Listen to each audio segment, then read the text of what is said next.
Not for me, no. So Okay. I absolutely agree that China has the incentive to challenge U.S. global dominance. I mean, Xi Jinping has said it many times, including with Putin, that we want to aim towards a multipolar world order and so on. So they absolutely had the incentive, and they uh, definitely made many efforts towards that 10 years ago, which Glenn mentioned. So the Belt and Road Initiative, Made in China, 2025, Asian Infrastructure Investment Bank, and so on. But I think we can go through each of those and we can see how the U.S. has responded and whether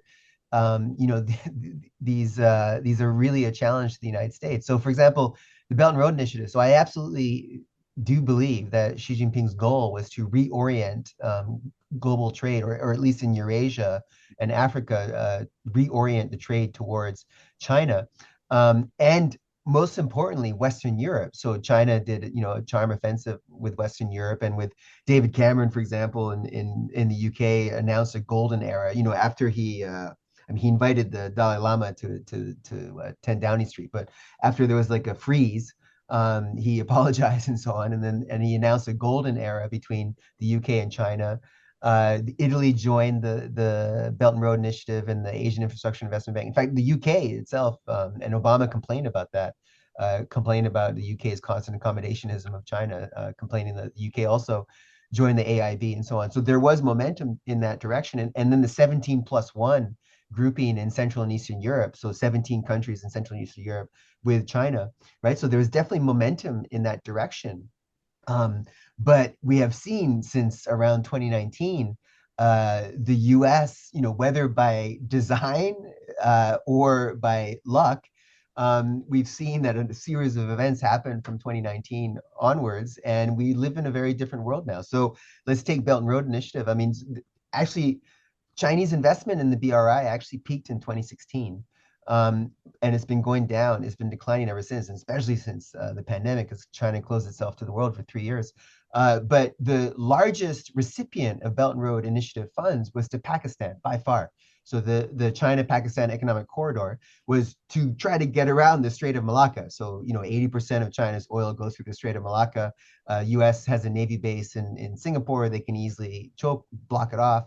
And so China wanted to build pipelines from Xinjiang to Gwardar port in Pakistan, right? So Pakistan was by far the largest recipient of BRI funds. Pakistan had the one of its worst financial crises in decades, just a couple of years ago, with crazy inflation, et cetera. And China didn't bail them out; they went to the IMF, right? So they got an IMF structural adjustment program, and this makes sense because why would China want to bail out Pakistan when they can just let the IMF do it?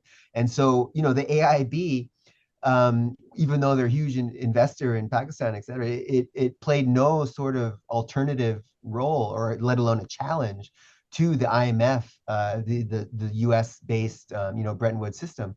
And in fact, the AIB since 2022, they've actually cut off dollar financing to Russia.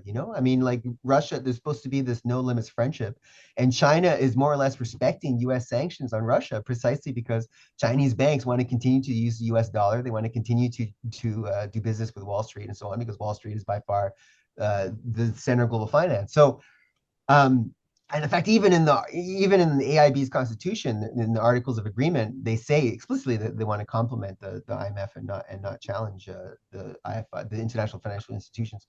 In terms of Made in China in 2025, so definitely China has made huge leaps and bounds in electric vehicles and batteries, obviously solar panels, wind turbines, et cetera. And that's especially electric vehicles, that's very noteworthy. But in terms of semiconductors, so I'm doing research in semiconductors because semiconductors are the foundation of all electronics, right? And so if you have a chokehold on advanced semiconductors, you have a chokehold on artificial intelligence, on supercomputing, quantum computing, et cetera, et cetera. So even before Made in China in 2025, Xi Jinping announced the Big Fund in 2014, where he announced, like, I think it was $20 billion of subsidies in the Chinese semiconductor sector at that time.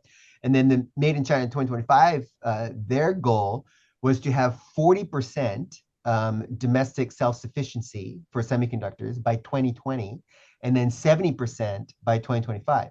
So we're in 2025 right now. The uh, the the top range is 16% self-sufficiency. So China is the world's largest importer of semiconductors. So China imports more semiconductors than even oil.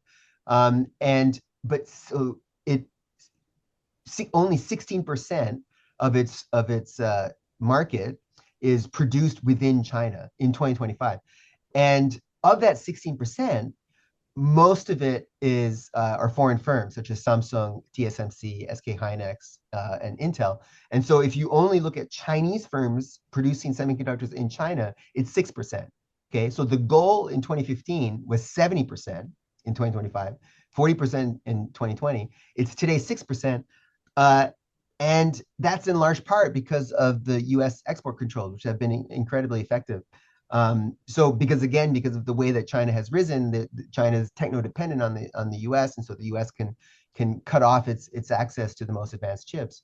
So uh, and then in terms of the connecting China with Western Europe, I mean that was blown up by the protests in Hong Kong in 2019, and then the Russian invasion of Ukraine, and the sanctions decoupling Russia. So like its high speed rail route from China to Duisburg in Germany, that was cut off. And then of course, so there's basically three routes that China planned from China to Western Europe. So that was through Russia, through Iran, and that's Iran obviously has been under sanctions for even longer, over 10 years, and then around India through the Persian Gulf. But a couple years ago, the G20 announced the India Middle East Economic Corridor to compete with that route. So basically, China's three routes to Western Europe geographically has been under pressure, but also politically, Western Europe is,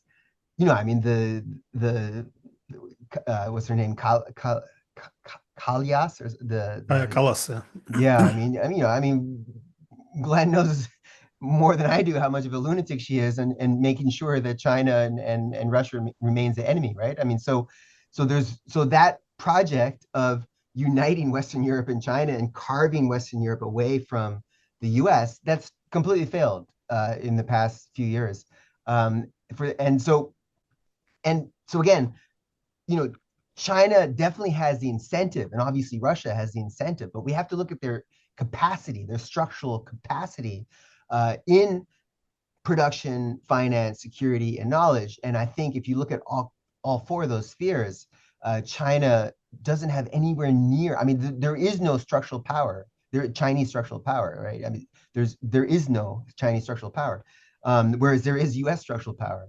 So certainly China has the incentive, but it does not have the capacity.